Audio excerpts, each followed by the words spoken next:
편의점 냉장 코너에 가보면 캔 음료의 대부분이 원기둥 모양임을 확인할 수 있습니다. 평소엔 무심코 지나쳤겠지만 한번 생각해 볼까요?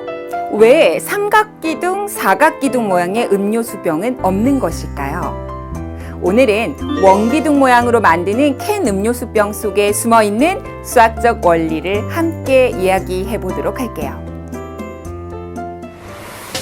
원기둥 모양으로 캔 음료수병을 만드는 것은 우선 원기둥 모양의 캔 음료가 쥐기 편하기 때문이라는 단순한 이유가 있습니다. 또 각 기둥이 원기둥에 비해 주변의 압력을 받기 쉽기 때문이기도 합니다. 특히 각 기둥의 모서리 부분에 압력이 가해지면 그 충격을 모두 받지만 원기둥은 모선이나 곡면에 압력이 가해지더라도 그 충격을 분산시키기 때문이죠. 하지만 이 모든 이유보다 선행하는 가장 중요한 수학적 이유가 있답니다. 지금부터 원기둥, 정사각기둥, 정삼각기둥 모양의 캔 음료수병을 가상으로 만들어 보면서 캔 음료수병을 원기둥으로 만드는 가장 중요한 이유를 생각해 보도록 하겠습니다. 우선 같은 높이를 가진 원기둥, 정사각기둥, 정삼각기둥을 만들어 봅시다. 이때 원기둥, 정사각기둥, 정삼각기둥의 단면을 자르면 각각 원, 정사각형, 정삼각형이 되겠죠. 이 세 가지 단면의 넓이까지 같게 만든다면 부피는 밑넓이 곱하기 높이로 구하므로 원기둥, 정사각기둥, 정삼각기둥의 부피는 모두 같게 됩니다.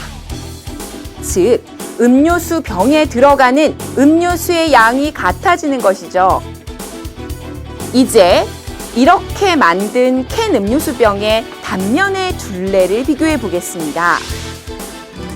공식으로 계산해 본 결과 한 변의 길이는 원, 정사각형, 정삼각형 순서로 커지며 따라서 단면의 넓이 또한 원, 정사각형, 정삼각형 순서가 됩니다. 한편 이렇게 구한 각 도형의 둘레는 겉넓이와 연관지어 생각할 수 있습니다. 겉넓이는 옆넓이에다가 밑넓이 곱하기 2를 더한 것으로 계산할 수 있습니다.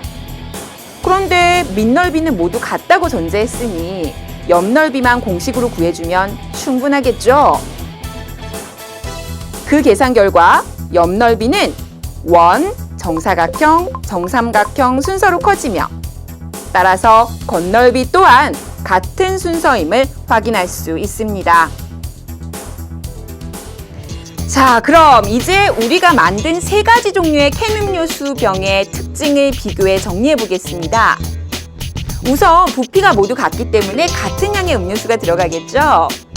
그런데 음료수 캔의 표면적, 즉 겉넓이는 원기둥, 정사각기둥, 정삼각기둥 순서이기 때문에 음료수의 용기를 만드는 비용은 역시 원기둥, 정사각기둥, 정삼각기둥 순으로 많이 들어간다고 볼 수 있겠죠. 다시 말하면 같은 음료의 양을 담을 수 있는 용기를 제작하는 비용이 원기둥의 경우 가장 적게 들어간다는 결론을 낼 수 있습니다. 흔히 기업에서 물건을 생산할 때 가장 중요하게 생각하는 것은 바로 최소의 비용으로 최대의 효과를 얻는 것입니다. 대부분의 음료수 용기가 원기둥 형태를 가지고 있는 것은 바로 이렇게 같은 용량이면 비용이 가장 적게 드는 선택을 하려는 경제적인 이유라고 볼 수 있겠습니다. 오늘은 캔 음료 용기를 원기둥 모양으로 만드는 이유에는 부피와 겉넓이에 관한 내용이 숨겨져 있다는 사실을 확인했습니다.